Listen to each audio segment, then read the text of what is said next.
Gracias. Buenas tardes tengan todos. Buenas noches ya prácticamente. Me da mucho gusto saludarlos hoy y recibirlos en este escenario.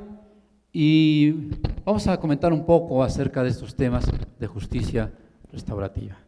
Así es que como si fuera función, ya estamos todos preparados. No vayan a sacar las palomitas porque está prohibido y nos corre el director de la Facultad de Derecho, y también el de aquí, y también el de aquí. Así es que mejor arrancamos. 5, 4, 3, 2, 1. Adelante. Los que creemos en un universo abierto que se contrae y se expande, sabemos que hace 15,000 millones de años un núcleo denso de innumerables partículas cósmicas explotó, dando inicio a lo que hoy conocemos como universo. Hace 5,000 millones de años aparecieron las primeras formas de vida en el planeta. Muchas especies han disfrutado de las maravillas de este planeta. ¿Y el hombre? Los primeros homínidos surgieron hace 2 millones de años y siguieron evolucionando como especie hasta el Homo sapiens sapiens, que vivió en sociedad y desarrolló el lenguaje, la escritura, la agricultura, la ganadería y conquistó también logros insospechados.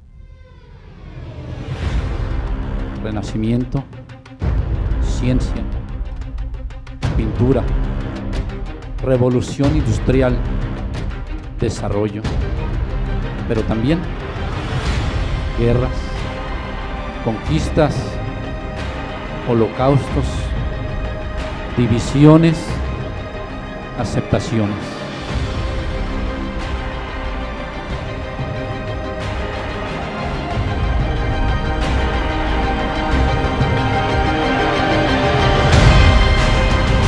El hombre sigue su marcha y avanzó en tecnologías, misiones globales y también en desastres. Esto es parte del mundo complejo en el que vivimos, a los cuales, por supuesto, no escapa el derecho como creación humana, que siempre, siempre pretenderá la conservación del orden, la armonía y la paz, pero sobre todo de la esperanza. Y con esto damos inicio a esta breve charla acerca del papel que tiene la justicia restaurativa. Pues bien, debo decirles que esta justicia restaurativa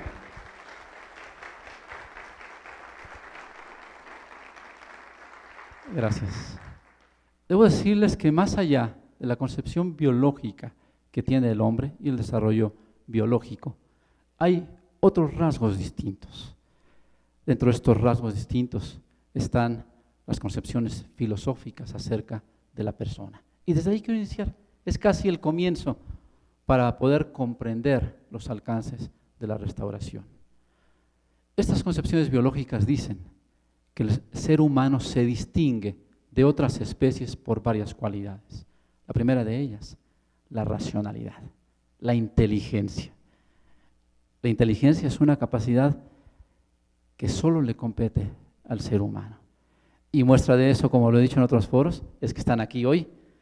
Personas inteligentes, dedicadas y preparadas, pero siempre digo, sobre todo las mujeres. Y es cierto, ¿eh?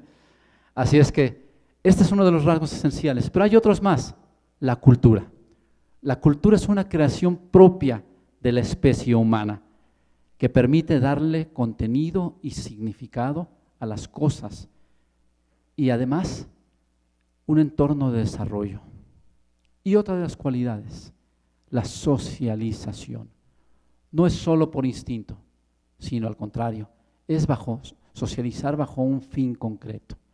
El fin concreto es establecido a través de muchos años diciendo que la finalidad es o protegerse del propio hombre o bien fomentar el desarrollo de la especie humana.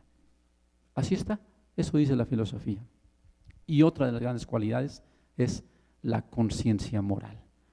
Esto solo le pertenece a la especie humana y es lo que nos permite en un momento dado conocer o distinguir entre aquello que consideramos que es bueno o aquello que es malo, aquello que es justo o aquello que es injusto, y permite generar al derecho como forma de expresión todo esto, la capacidad, la inteligencia, la cultura, el poder de socialización y finalmente genera el concepto de persona, que para el derecho este concepto de persona tiene varios atributos. Los atributos básicos son la posibilidad para tener un nombre, pero también para tener una dirección, un estado civil, así lo marca el derecho civil, para que puedas tener identidad, la identidad. ¿Y cuál es el sustento de todo esto? Es una palabra muy importante. El sustento es la dignidad humana, algo que no debemos olvidar y que es el eje rector de todo derecho, pero también el eje rector de cualquier papel de restauración o de mediación. Y así surge entonces como un derecho fundamental, surge como un derecho humano y todo atentado contra esa dignidad es lo que conocemos entonces como un conflicto. ¿Qué es el conflicto? ¿Qué es el conflicto? ¿Alguien que me pueda comentar qué es el conflicto? Una confrontación de intereses, una contraposición, por supuesto, también. ¿Algún otro concepto? Una oportunidad para el cambio, si lo vemos también en otro sentido. Me gusta una oportunidad para el cambio. Pero tenemos ahí entonces lo que es el conflicto. Y ya hablé entonces de la concepción biológica, de los rasgos que distinguen al ser humano, de la dignidad como papel fundamental regido como un derecho humano básico del ser humano, y después la posibilidad de que también dentro de ese enramado social, cultural y relacional surja algún conflicto. Pues bien, esta es la base sobre la cual trabaja entonces el material de la justicia restaurativa. Y el conflicto se da en muchos escenarios. Puede darse en el escenario religioso, y en el escenario religioso ha generado también una gran cantidad de luchas por concepciones religiosas y seguirá generándolo. Esto no es historia, esto es todavía parte del presente. Un conflicto religioso sin duda puede traer graves consecuencias que llegan hasta la amenaza incluso de los pueblos. Pero no es la única categoría, hay también otra clase de conflictos. El conflicto social, que es algo también sumamente común porque el ser humano es complejo y además porque tenemos una tendencia natural de crítica que a veces no es muy constructiva y que es destructiva. Y esta crítica, miren que puede hacer mucho daño, ¿no? Como esto.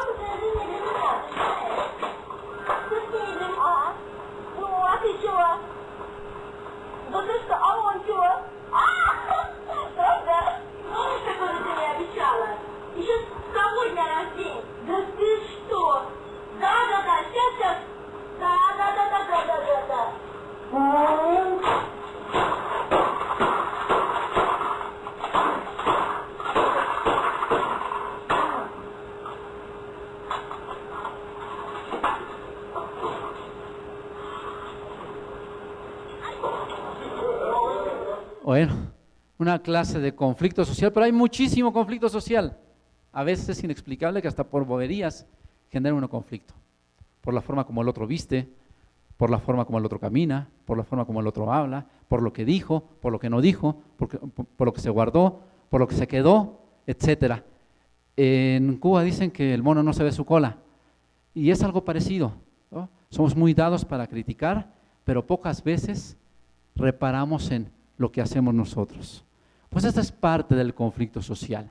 Y el tradicional, ante esos escenarios se presenta el más álgido, donde tenemos que acudir a un tercero para resolver un conflicto y que lo tenemos en los juzgados, que es el trabajo que se realiza aquí, en esta Casa de la Justicia, en esta escuela judicial, donde todos los días nos dedicamos a tratar de resolver conflictos. Imagínense qué profesión. Hay profesiones raras, como el ser sobrecargo, ¿no? Que hoy estoy en un lugar, al rato estoy en otro, mañana puedo estar en otro, luego una semana en otro, etcétera. Pero la nuestra también tiene su complejidad. Los que estamos dedicados al sector justicia, todos los días vivimos del conflicto, todos los días. Y nuestra función es resolverlo. Entonces, en ese orden del conflicto religioso, del conflicto social y del conflicto jurídico, tenemos que hay formas distintas de resolverlos. En aquellos estados, muchos de ellos no democráticos en la actualidad, pero que data de una larga tradición, se manejaba la ley del talión. ¿Qué implicaba la ley del talión? La posibilidad de resolver el asunto de propia mano y en la misma medida y proporción al daño que te fue causado. Hace unos días estaba leyendo que una persona en algún estado islámico, mujer, vio con ojos de lujuria a el esposo de otra. ¿Y saben qué fue lo que le hicieron? ¿Qué le habrán hecho? Le sacaron los ojos, le quitaron los ojos. Y si alguien roba, ¿qué creen que le hacen? Le cortan la mano. ¿Y si alguien viola? Le cortan la otra mano, seguramente, ¿no? Pero esa es la forma como se manejaba la primera ley de proporción del conflicto-castigo, la ley del talión. En el otro escenario, en los estados democráticos, se genera un recurso humano fundamental, el acceso a la justicia, que protege y tutela la dignidad del hombre. Y este acceso a la justicia parte también, o se divide también, de esta prohibición de la autotutela, pero se divide en dos escenarios, en dos grandes escenarios. El primero de ellos, da principios generales según los estándares de la ONU. Entre ellos, el principio de prontitud, la justicia tiene que ser pronta. El segundo, la justicia tiene que ser completa, desde que inicia hasta que termina. Todas las reparaciones deben ser cubiertas, todas las pretensiones deben ser cubiertas, todas las alegaciones deben ser estudiadas, todas las pruebas deben ser valoradas. A eso hace referencia este segundo concepto. Y el otro, la imparcialidad, que da origen para nosotros juzgadores a una independencia judicial. Ahí está el criterio orientador de la independencia como forma de acceso a la justicia. Y esto genera o posibilita la solución de las controversias. Que les comentaba, hay dos escenarios. O bien, la forma primaria para resolver un conflicto ya en estos escenarios es la justicia formal o jurisdiccional, que son todos los tribunales dispuestos para ellos, civiles, familiares, mercantiles, todas las posibilidades que hay para resolver los conflictos. Y el segundo escenario es lo que se conoce como la justicia, en algunos casos le llaman subsidiaria, en otras le llaman complementaria, en otras alternativa, en otras relacional. Y ahí encontramos a la mediación y a la restauración. Entonces, hay dos caminos. Te vas con un tercero imparcial que debe resolver la controversia, o bien resuelves tú por tus propios medios la controversia, ayudándote de un tercero. En ese escenario hay varios principios básicos para que prospere una mediación o una conciliación. Algunos de ellos, sustanciales y procedimentales, que voy a comentar. Dentro de los sustanciales, la voluntad, requisito básico para que prospere, a diferencia de el derecho formal, que al contrario, si hay una demanda tiene que recaer entonces un acto formal de autoridad que sujete y condicione a la otra parte para que se presente a juicio. Aquí no, aquí depende de la voluntad de las partes.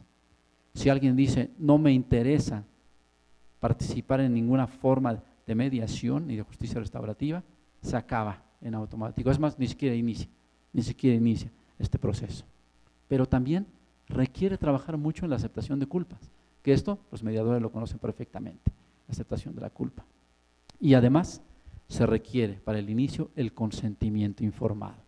¿Qué alcances va a tener? Si hace prueba o no, si refleja una sanción, si se graba lo que yo digo o no, en algún escenario de justicia alternativa, y por supuesto que no, todo esto debe conocerlo la persona, así como el catálogo de los derechos del enfermo cuando entra para un hospital, pues también debe tener un catálogo de derechos si se quiere someter voluntariamente para un proceso de mediación. Y finalmente, vienen las partes de la reparación y en su caso la sanación. ¿Qué es lo que pretende? Esto en el punto de vista sustancial. Pero también se establecen ciertas garantías de corte procesal. Por ejemplo, la economía procesal tiene que ser un procedimiento ágil, un procedimiento que no agote tantas instancias. Además, que maneje la oralidad, es el eje fundamental de estos mecanismos. Y también la confidencialidad, al que se le agrega la flexibilidad, dependiendo del mecanismo que se esté utilizando, y la imparcialidad. Este es el contexto que se da de cómo debe o cómo funciona, al menos en teoría, en sus principios sustanciales y en los principios procesales, los medios alternos. Pues bien, a partir de esto y de los medios alternos, ¿cómo hacer para que funcionen bien? Y en eso, ustedes son los expertos, claro, los que están aquí son expertos y además interesados y doctos en el tema. Pero vamos a plantearlo desde el punto de vista de la esencia del ser humano y de la dignidad. Y por eso quiero soltar una pregunta para todos. ¿Alguna vez has sufrido alguna injusticia? Piénsenlo, no es examen, no va a haber reprobado, no es concurso de oposición ni nada, solo piénsenlo para ustedes. Y piensen en alguna injusticia que hayan recibido. Y a partir de esto, yo antepondría una pregunta. ¿Quién eres? Y fíjense el peso que tiene esta pregunta. ¿Quién eres? La segunda sería si has sufrido alguna injusticia. Y la tercera, ¿cómo reaccionaste frente a esa injusticia? ¿O cómo reaccionas frente a una injusticia? ¿Están listos para contestar? ¿Sí? ¿Están listos? ¿Alguno de ustedes quiere contestar? O mejor, nos relajamos un poquito y entramos en una especie de breve reflexión para lograrlo. Así es que ya tenemos las luces apagadas, el escenario está puesto. Y quiero que piensen en eso, ¿sí? Que relajen un poco primero, que respiren profundo. Eso es importante. Chequen sus respiraciones, ¿sí? Que no piensen en nada más. No los está viendo el que está al lado. Cierren los ojos si quieren. Pongamos un poquito de música tranquila, una ambientación de relajamiento. Y con toda confianza, démonos un tiempo para nosotros. Un tiempo para pensar en nosotros. Remontémonos para un lugar que consideremos que es el lugar ideal. Un lugar que nos dé paz, que nos dé tranquilidad. Y planteemos estas preguntas otra vez. Voy a repetirlas. ¿Quién eres? ¿Quién eres? ¿Alguna vez has sufrido alguna injusticia? Y finalmente dime, ¿cómo has reaccionado frente a esa injusticia. Y les aseguro que la primera pregunta de quién eres no es fácil. No es fácil porque tendrá una gran cantidad de respuestas, pero para la restauración no todas le interesan. Hay algunas que son básicas. Y si has recibido alguna injusticia y el cómo reaccionaste, es lo que le interesa a la mediación, porque todos tenemos historias de vida entrelazadas y porque finalmente solo puedes saber lo que es una injusticia si has recibido una injusticia y si has cometido una injusticia. Y dependerá entonces de cada uno el saber cómo vas a reaccionar. Así es que vamos a ver cuál es el resultado de este ejercicio. Subimos un poco las luces y vamos a ver. Dejamos la primera pregunta de quién eres para un momento posterior y díganme si alguno de ustedes ha sufrido alguna injusticia. Levante la mano el que haya sufrido alguna injusticia. A ver. ¿Sí? Gracias por prender allá la luz porque yo no veo y sin lentes menos y a mis años menos, así es que levante la mano el que haya sufrido alguna injusticia en algún momento, porque le quitaron un dulce, porque el compañero gordito se comió su lunch, no sé, algo que lo haya calificado como injusto. A ver, manos levantadas, pues prácticamente todos han sufrido alguna injusticia. Bien, ahora quiero saber cómo han reaccionado. Y díganme, algunos de ustedes, que voy a preguntarles, con una sola palabra díganme cómo han reaccionado. Elijan su palabra y vamos a ver. ¿Quién levanta la mano? A ver, ¿cómo han reaccionado ante una injusticia que han cometido, que les han cometido ustedes por allá? A ver, ya tenemos una primera palabra. Reflexionando. Resiliencia, perfecto. ¿Qué más? Compasión, fíjese, compasión. ¿Allá? ¿Perdón? ¿Cómo?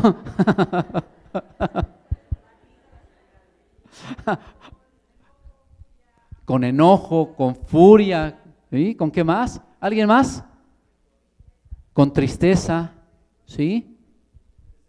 Decepción, ¿perdón? Denunciándola, claro, pues es la forma legal, magistrado.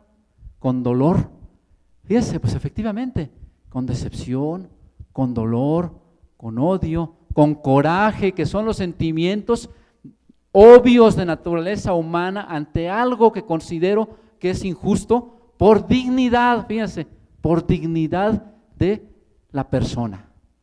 Y así se va entrelazando cada uno de los conceptos. Pues esta tristeza, este miedo, este dolor, este coraje, es parte de la reacción. Y ahí es donde entra la verdadera justicia restauradora. Esa es la importancia, porque no es solo un número, no es un expediente, es un ser humano con dignidad que ha sufrido, según él, alguna injusticia y además que la resiente con miedo, con coraje, con temor, con odio, resiliencia, con muchas cosas. Y vamos a ver entonces, ¿cuáles serían los elementos para que este desarrollo se dé? Dicen los que conocen sobre estos temas que el desarrollo humano integral requiere 3 escenarios. Escenario número 1, la parte física. Necesitas sentirte bien con tu físico. Ese no nos corresponde para la justicia restauradora. Escenario número 2, el bienestar espiritual. Ese le toca a cada uno. Se los dejo de tarea, ese sí le toca a cada quien, encontrar el bienestar espiritual. Y hay otro, el psicológico social. Aquí es el campo sobre el cual se finca la esperanza de la justicia, de la mediación y de la justicia restauradora, incluso de la terapéutica también. ¿Por qué? Porque es el campo de las emociones, es el campo de los conceptos, de los valores, de las expectativas y además donde pensamos que puede ser resuelto, y así es, el conflicto. Así es que en términos de esta plática comentaré que hay varios puntos o de contacto con la vida social que debemos considerar incluso antes de iniciar un proceso de estos. Por ejemplo, cuando nacemos, el momento del nacimiento. Todos cuando nacemos estamos con el disco vacío, reseteado, como dicen completamente, ¿no? El disco duro reseteado. Solo está operando una capacidad de ser digno, de un ser humano, de ser íntegro, de ser compasivo, de ser bueno, o bien de ser malo, no lo sabemos. Pero en esa primera etapa del nacimiento viene otra más. La segunda etapa o contacto con la vida social es la llamada primera infancia. Allí en la primera infancia, ese ser apto para llenarse de información y de cultura entra en contacto con una familia. Y la familia participa de valores, de creencias, de hábitos, a veces buenos, otras veces no, a veces estables, otras no, a veces regulares, otras no, etc. Y entonces asume esos patrones establecidos. Quiere decir que esa dignidad en principio que tenía humano se va amoldando a cierta familia. Y aquí echemos marcha atrás entonces en cómo se constituye cada una de las familias. Y podemos pensar en la propia o en la ajena, porque de eso depende mucho. ¿Qué es lo que quieres entonces lograr con un proceso de esta naturaleza? Y el tercer escenario complica más todavía, porque el tercer escenario ya no es solo tu esencia como ser humano, no es solo tu familia y los patrones y hábitos adquiridos a través de ella, sino también el sistema social. Entras en relación con una gran cantidad de personas, con amigos, con conocidos, con jefes, con empleados, y entonces se genera una interacción sumamente compleja que genera también patrones conductuales. Tú reaccionas y asumes ciertos patrones y a veces copias, imitas otros y piensas que la persona puede estar actuando bien o puede estar actuando mal, o quizá en el conflicto que se te ocurra, en el conflicto que sea, tú piensas que es válido que te pelees por un terreno y que finalmente digas, ni es mío, yo ni lo trabajé ni nada, pero es herencia. Y como herencia le quito a todos los demás hermanos y me quedo yo con el terreno. Fíjense lo complicado que es. Y luego en las interacciones entran terceros, que los terceros también a veces son buenos o malos consejeros y también dicen, es que tú tienes que pelear, no te puedes dejar. Sí, es verdad que no me puedo dejar, tengo que pelear. Y aquí viene entonces una cuestión sumamente compleja social que acarrea grandes complicaciones y genera un triángulo vicioso que le llaman, que se compone de tres aspectos. El primero, vamos perdiendo la esencia. ¿Por qué? Porque tenemos que asumir muchos roles. No es solo el rol de padre, el rol de hijo, el rol de amigo, el rol de empleado, el rol de estudiante, el rol de profesor, el rol de catedrático. Y a su vez, a veces llevamos esos roles para nuestra casa. Y el que es maestro, por ejemplo, llega para su casa, a ver niños, ya terminaron la tarea, ya lavaron los trastes, ya hicieron sus tareas, etcétera, y sigo siempre con ese rol, con el rol de profesor. Y vas perdiendo tu esencia. O el que es juez, apenas me comentaron en algunos de los cursos que estamos dando sobre desarrollo humano, dicen, no, es que llega para la casa y quiere seguir siendo juez en la casa, todavía, ¿no? Hasta se lleva incluso el mallete y cuando no está de acuerdo, da el mallete y dice, incorrecto, no se acepta, oye papá que quiero ir con mis amigos, no procede, no al lugar. Bueno, seguimos con los roles, pero esos roles hacen que perdamos de vista la esencia que tenemos como seres humanos. Y eso es muy, pero muy complicado, porque los roles generan máscaras. Asumo la máscara, y asumo la máscara que les he comentado, ¿no? Y eso, a su vez, genera la otra parte del triángulo, que son los temores a que me vean sin esa máscara, a ser descubierto sin esa máscara. Por eso, cuando llegan las personas para alguna sesión de esta naturaleza, fíjese todo lo que tenemos que trabajar, desde la persona, desde la familia, la forma de socialización, los conceptos y patrones que tiene, pero también este triángulo vicioso de las máscaras. Y esto, dice los que saben sobre esto, que lo que buscamos al final es pertenecer, que asumimos esto porque queremos pertenecer, sentirnos parte de algo y parte activa de algo. Y en ese sentido de pertenencia, a veces perdimos la esencia y me olvido de mí. Por eso la pregunta esa de ¿quién eres? Pero también creo entonces mis propias justificaciones. Soy así porque yo sí sufrí. Tuve una infancia muy, pero muy pesada. Si tú hubieras sufrido lo que yo sufrí, otra cosa pasaría. Entonces por eso soy de temperamento fuerte. Y atribuyo entonces a la historia de vida y a la máscara que yo he asumido y al papel y al rol que he asumido, le atribuyo esta clase de comportamiento y además lo justifico. Hasta incluso hago justificaciones de actos inaceptables. Y esta es ya la parte más complicada. Esta es ya la parte más complicada del derecho, cuando las personas se niegan a cualquier acuerdo bajo el argumento de yo tengo la razón. Yo tengo la razón y el que está equivocado eres tú, el que está al frente. ¿Sí? Así es que tú sí estás obligado a cambiar, pero yo estoy bien. Fíjense lo complicado que es. Ante este escenario, ¿qué le queda entonces a la justicia restaurativa? Pues ya hemos visto, hemos pasado por muchos momentos. Sin duda, la respuesta sí es la justicia restaurativa. Bajo algunos parámetros que voy a dar. Punto número 1, tienes que trabajar como facilitador o como mediador, pero también como persona en descubrirte quién eres, quién soy en realidad.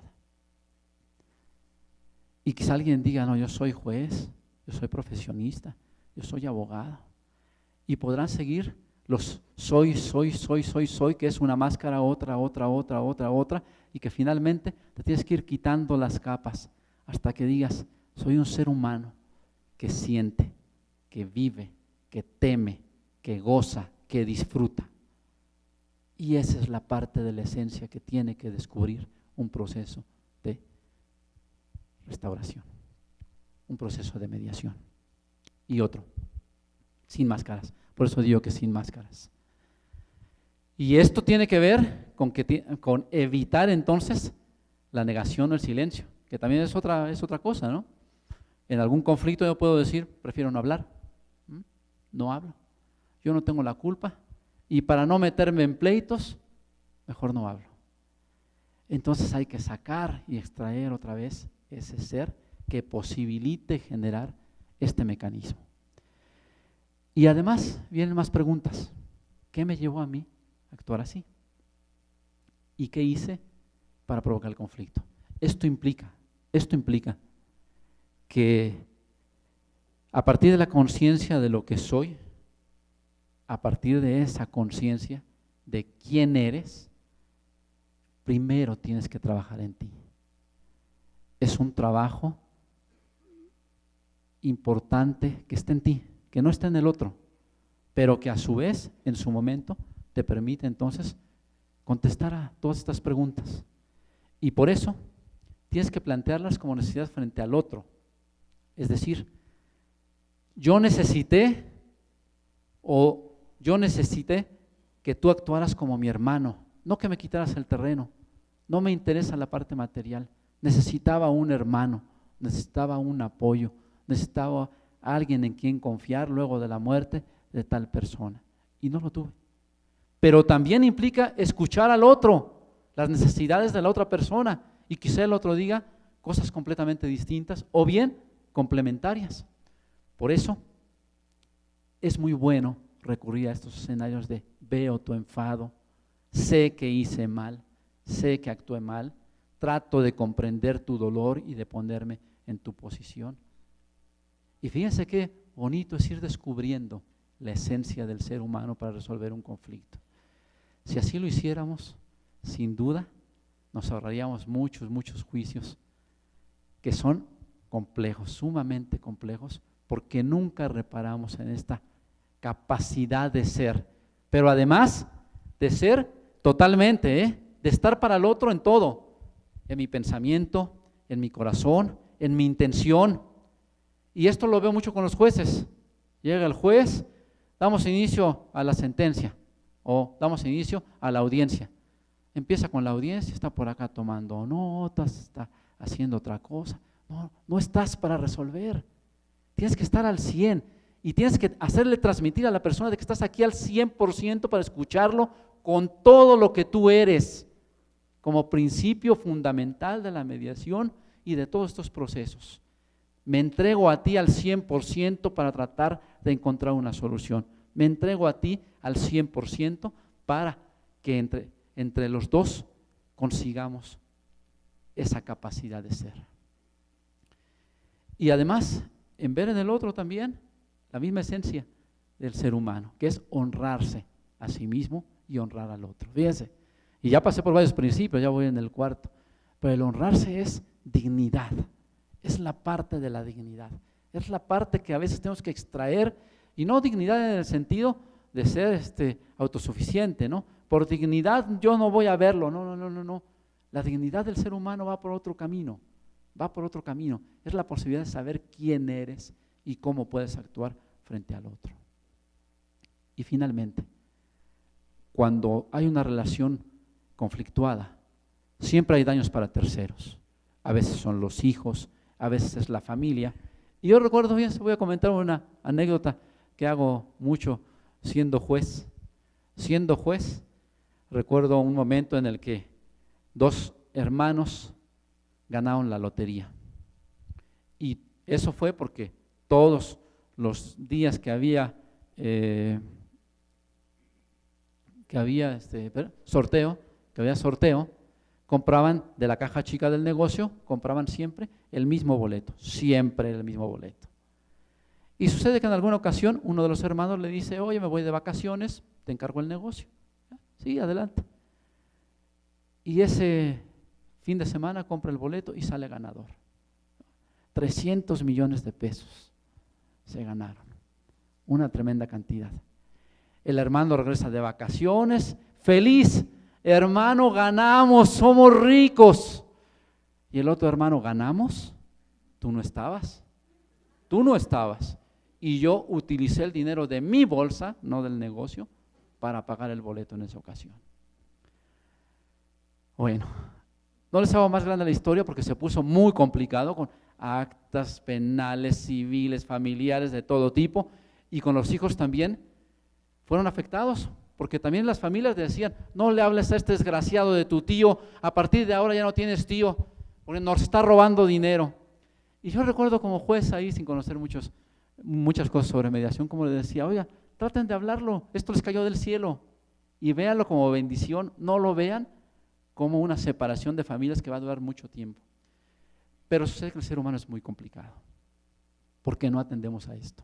A las preguntas básicas que nos permiten resolver los problemas. Y eso sí es sumamente complicado. Por eso, también en esta clase de procesos, tenemos que ser puentes de comunicación con los otros para decirle, él es un ser humano, él tiene dignidad y sobre todo respira también ese amor y esa capacidad para componer un conflicto. Por eso, en esos casos y en todos, buscar la sanación implica de manera personal despojarme de esos malos sentimientos y simplemente déjalos ir.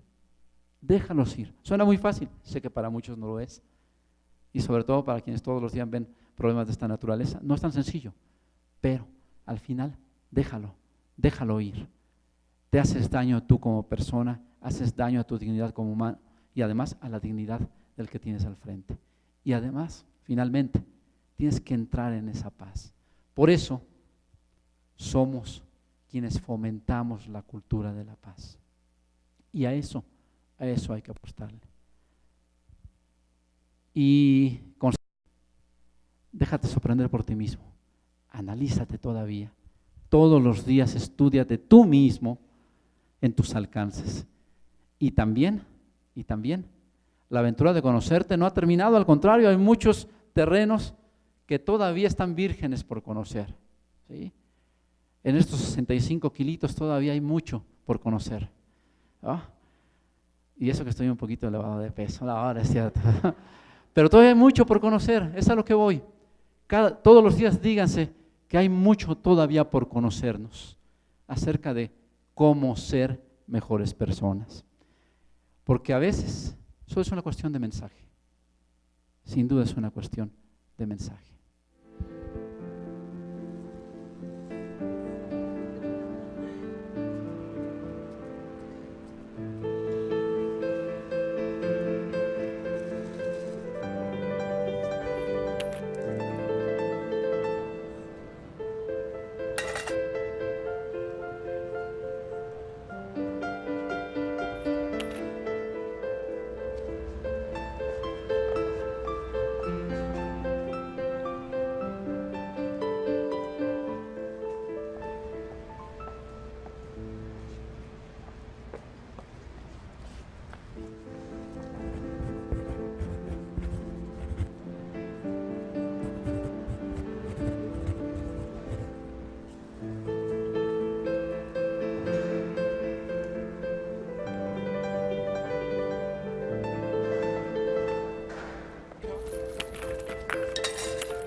What did you do to my sign? I wrote the same, but in different words. Thanks, love.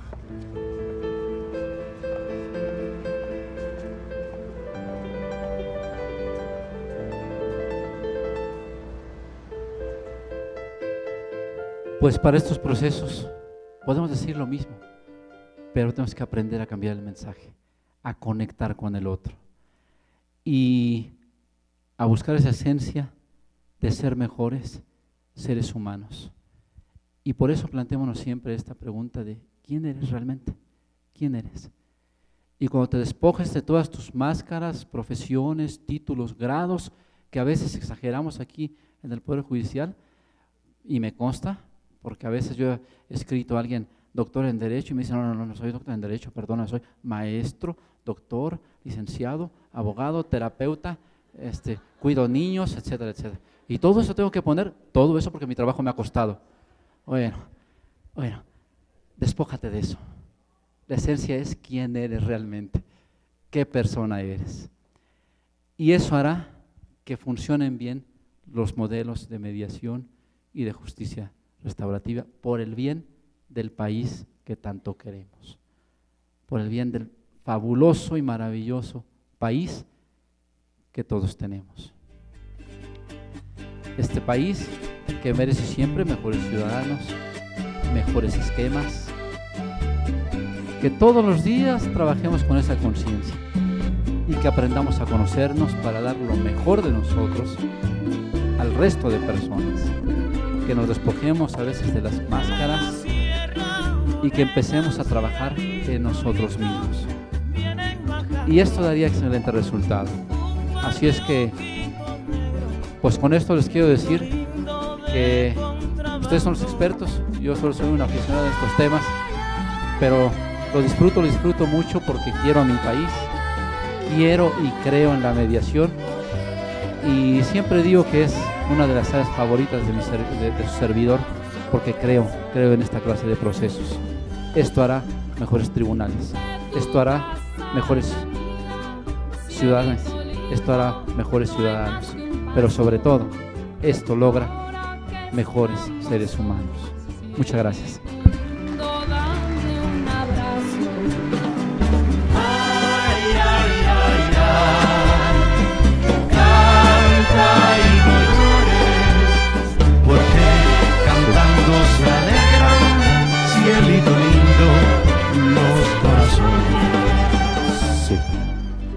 Muchísimas gracias, señoras y señores.